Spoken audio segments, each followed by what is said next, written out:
அனைத்து ஆசிரியர்களுக்கும் வணக்கம். நம்மளோட போராட்டம் நீண்ட நெடிய போராட்டம், நியாயமான போராட்டம். பல ஆண்டுகளாக 13 வருஷத்துல இந்த உலகத்திலேயே இல்லை, இதுக்கு முன்னாடி ஒரு உலகம் இருந்திருந்தாலும் ஒரே ஒரு பணி வாய்ப்புக்காக 6 முறை தேர்வு எழுதியவர்கள் யாருமே கிடையாது. 6 முறையும் தேர்ச்சி பெற்றவர்கள் தான் இங்க இருக்கும். 2013 இருந்து மாறி மாறி அரசுகள் வந்தாலும் வாக்குறுதி கொடுத்தாலும் அந்த வாக்குறுதியை முழுமையாக நிறைவேற்றவில்லை. இது எல்லாமே உங்களுக்கு தெரிஞ்ச விஷயம்தான். நாம ஜனவரி 2ஆம் தேதி ஒரு போராட்டத்தை கையில் எடுத்தோம். தொடர் போராட்டமாக தான் அறிவித்தோம். ஆனால் அன்றைக்கு மதிப்புக்குரிய காவல்துறை ஆய்வாளர் அவர்கள் முன்னிலையில பேச்சுவார்த்தைக்கு நாம போனோம். போராட்டத்தை கைவிடக்கூடாது, பணி வாய்ப்பை பெற வேண்டும் என்பதுதான் நோக்கம். ஆனால் முதல் கட்டமாக பள்ளிக்கல்வித்துறை செயலாளர் அவர்களே நேரடியாக கூப்பிட்டு பல விஷயங்களை எடுத்து சொல்லும். நிறைய பேர் சில விஷயம் புரிஞ்சுக்காக திரும்ப கொள்வோம். நிறைய விஷயங்களை ஆதாரப்பூர்வமாக எடுத்து சொன்னோம். துறை ரீதியாக நடவடிக்கை எடுப்பதாக ஒப்புக்கொண்டார். ஒரு கோரிக்கையை கூட அவர் மறுக்கவில்லை. முதலமைச்சரோட கவனத்துக்கு கொண்டு போறவர் சொன்னாங்க 6ஆம் தேதியிலிருந்து 10ஆம் தேதி டைம் கேட்டாங்க. அது உங்க எல்லாருக்குமே தெரியும். ஆனால் 10ஆம் தேதி வரை எந்த தகவலும் வரல.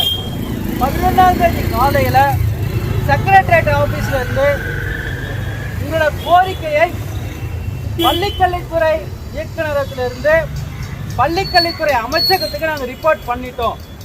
உங்களோட கோரிக்கை என்ன? நியமன தேர்வு தேர்ச்சி பெற்றவர்களுக்கு மறு தேர்வு இல்லாம இருக்கக்கூடிய ஆசிரியர் அனைவருக்கு பணி நியமன ஆணை வழங்கிய பின்புதான் மறு தேர்வு நடத்தணும். அதுதான் உங்களோட கோரிக்கை. அதே ரிப்போர்ட்டை எந்த புள்ளி விவரம் மாறாத அனுப்பிச்சிட்டோம்னு சொன்னார்.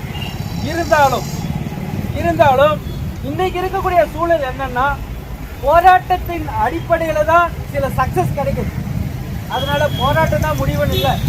அரசு செய்கின்ற நம்பிக்கை இருந்த போதும் நம்மளோட கோரிக்கையை எடுத்து சொல்வதற்கு நம்ம வீட்டில் ஒரு பிரச்சனைனா நம்ம அப்பா அம்மா, நம்ம சொந்தக்காரங்க, உறவினர்கள் தான் வந்து கை கொடுப்பாங்க. நமக்கு ஒரு பிரச்சனைனா யார் கை கொடுத்துருக்கணும்? அரசு கட்சி யார் கை கொடுத்துருக்கணும்? ஆசிரியர் கூட்டமைப்புகள் கை கொடுத்திருக்கணும். நமக்கு முன்னோடியாக இருக்கக்கூடிய தாய் வடிவில் இருக்கக்கூடிய ஆசிரியர் சங்கங்கள் நமது பிரச்சனையை எடுத்துக்கொள்ள. ஏன் எடுத்துக்கொள்ளனா, அவங்களோட பிரச்சனையே பெரிய பிரச்சனை இருக்கு. அவங்களுக்கு பழைய ஓய்வு திட்டம் இது போல அது நியாயமான கோரிக்கை தான். அதோடு இணைத்து நம்ம பிரச்சனையை பேசியிருந்தாங்கன்னா நாம இந்த தூரம் பயணப்பட வேண்டிய அவசியம் இல்லை. அவங்க வீட்டில் இருக்கலாம். நமக்காக ஒரு சங்கம் போராடுது, நமக்காக இவ்வளவு சங்கங்கள் இருக்கு, கூட்டமைப்புகள் இருக்கு, நமக்காக போராடுவாங்கன்னு ஒரு பெரிய நம்பிக்கை இருந்திருக்கும். அவர்கள் எல்லாம் கைவிட்டதனால்தான் நாம் சங்கத்தை உருவாக்கினோம். சங்கத்தை உருவாக்குறது அரசியல் நோக்கத்துக்காக இல்ல. நம்ம பிரச்சனையை எடுத்து சொல்ல யாருமே இல்லையே, அதனால் நாமளே நம்ம பிரச்சனையை சொல்லுவோம் சொல்லி சங்கத்தை உருவாக்கினோம். உறுப்பினர்களை சேர்த்தோம். 4000 5000 உறுப்பினர் நேரடியாக இணைச்சிருக்கீங்க. அது வரைக்கும் ஓகே. இன்னைக்கு இருக்கக்கூடிய சூழல்ல இந்த போராட்டம் எல்லாரும் குறிச்சு வச்சுக்கோங்க. இது ஒரு தொடர் போராட்டம் தான்.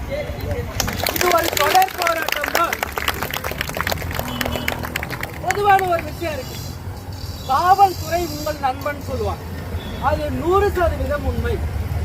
நண்பனாக இருந்தால் நண்பன் தான்.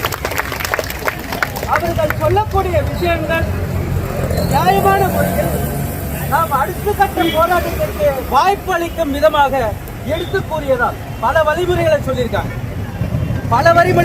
நீங்க தொடர்ந்து போராடுங்க, அது உங்களோட உரிமை.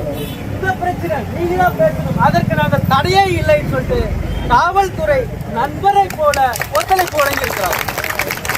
அந்த காவல்துறைக்கு 10,000 ஆசிரியர்கள் சார்பாக நன்றி கடன் பட்டிருக்கிறோம்.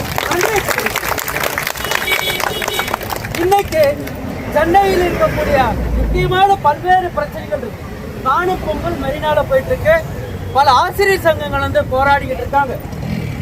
அந்த சைட்ல இருந்து நமக்கு ஒரு கோரிக்கை வைக்கப்படுகிறது.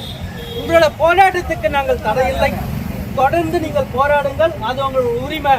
நீங்க எந்த இடத்துல வேணாலும் போராடுங்க, ஆனா அதுக்கான இன்டிமேஷன் முன்னாடி கொடுங்க. போராடுவதும் கைதாகுவதும் இன்றைக்கு வழக்கம் வாடிக்கையாகிவிட்டது. அதனால நீங்க தொடர்ந்து போராடுங்க, அது எந்த தடையும் இல்லை என்று காவல்துறை சொல்லியிருக்காங்க. ஆனால் இப்போ 2 மணிக்கு இன்னைக்கு பொறுத்த வரைக்கும் 2 மணி அளவில் நமது போராட்டத்தை முடித்துக் கொண்டு மீண்டும் நாளை காலை டிபிஐ அலுவலகத்தில் போராட்டம் தொடரும். காலை 10 மணி அளவில் டிபிஐ போராட்டம் தொடரும். ஒருவர் கூட பின்வாங்க கூடாது. என்ன காரணம்னா, நீ ஒரு மனுஷனா இல்லையா அப்படின்னு சொல்லக்கூடிய என்ன விஷயம் அப்படின்னா, உன்னோட உரிமை பறிக்கப்படும் போது, உன்னோட உணர்வுகள் பறிக்கப்படும் போது, உன்னோட உணர்ச்சிகள் பறிக்கப்படும் போது வெறும் ஜட மாதிரி என்னைக்கு இருக்கியோ அன்னைக்கு மனுஷன் இல்லைன்னு அர்த்தம்.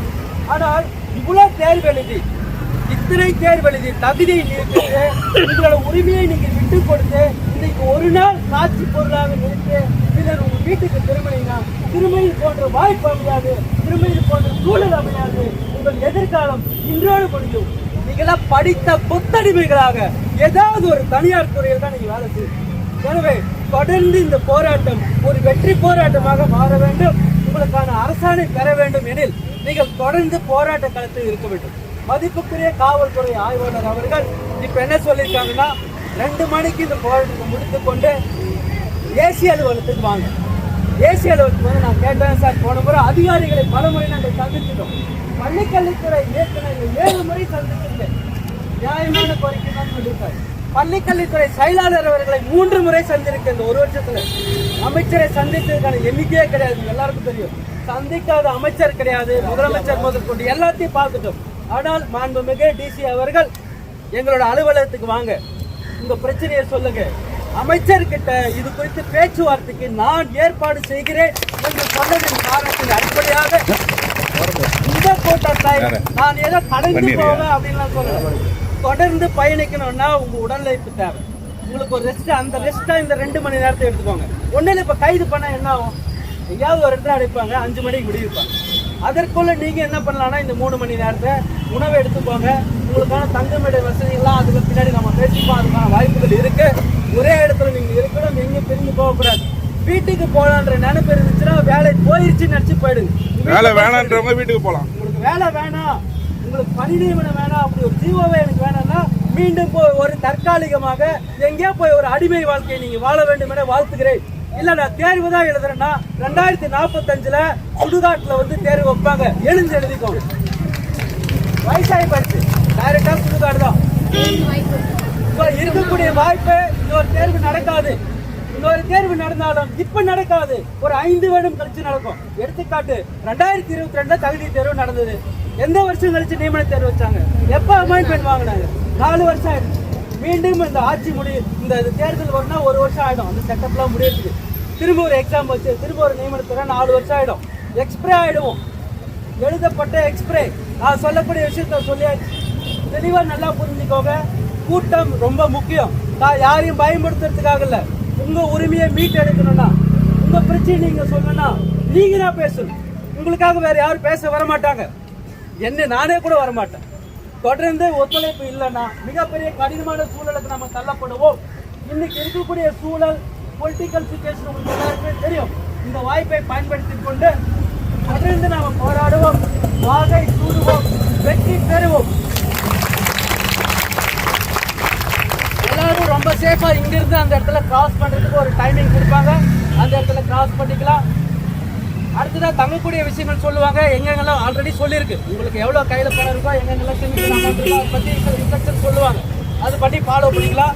2 மணிக்கு முடிக்க சொல்லி தகவல் இருக்கு. இன்னும் கோரிக்கை செய்தியாளர்கள் வந்துட்டு இருக்கிறாங்க. உங்கள் கோரிக்கையை பேசுங்க, வலிமையா பேசுங்க. அதாவது வன்முறை தேவையில்லை. எந்த இடத்துல வன்முறை தேவையில்லை, வலிமையான உங்கள் குரல் தேவை. வலிமையான உங்கள் குரல் தேவை, வன்முறை தேவையே இல்லை. வன்முறையினால் ஒன்றும் சாதிக்க முடியாது. இன்னைக்கு ஒரு நாள் நல்லா இருக்கும். ஆனால் வலிமையோடு உங்கள் குரலை உயர்த்தும் பொழுது கண்டிப்பாக கேட்காத செவிகளும் கேட்கும், பார்க்காத பார்வையும் உங்கள் மீது படும். எனவே உங்கள் கோரிக்கை வலிமையோடு, உரிமையோடு, தீர்க்கத்தோடு எடுத்துரைக்க வேண்டும் என பணியோடு கேட்டுக்கொள்கிறேன். நன்றி.